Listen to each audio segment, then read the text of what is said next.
দেশের একমাত্র প্রবাল দ্বীপ সেন্ট মার্টিন। এই দ্বীপে অনিয়ন্ত্রিত পর্যটন নিয়ন্ত্রণ ও সেন্ট মার্টিনগামী জাহাজ ছাড়ার পয়েন্ট নির্ধারণ সংক্রান্ত কমিটি গঠন করেছে পরিবেশ, বন ও জলবায়ু পরিবর্তন মন্ত্রণালয়। এখন থেকে সেন্ট মার্টিনে যেতে হলে নিবন্ধন সহ মেনে চলতে হবে নানা বিধিনিষেধ।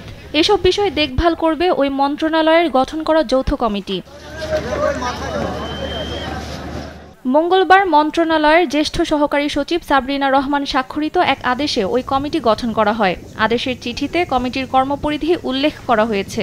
এতে বলা হয়েছে, সেন্ট মার্টিনগামী জাহাজে ওঠার আগে পর্যটকদের জাহাজ ছাড়ার জায়গা অর্থাৎ এন্ট্রি পয়েন্টে বাংলাদেশ ট্যুরিজম বোর্ডের তৈরি করা অ্যাপের মাধ্যমে নিবন্ধন করে ট্রাভেল পাস নিতে হবে।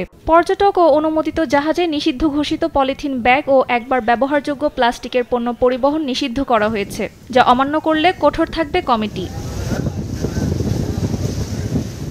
সেই সঙ্গে পর্যটকেরা সেন্ট মার্টিন দ্বীপে পৌঁছানোর পর কোন হোটেলে থাকবেন তা লিপিবদ্ধ করার পাশাপাশি রেজিস্টারে সংরক্ষণ করা হবে।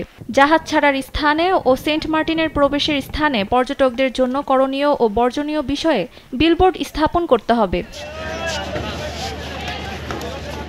এর আগে গেল 22 অক্টোবর পরিবেশ মন্ত্রণালয়ের এক সভায় সেন্ট মার্টিন নিয়ে নানা বিধিনিষেধ আরোপ করে সিদ্ধান্ত গৃহীত হয়।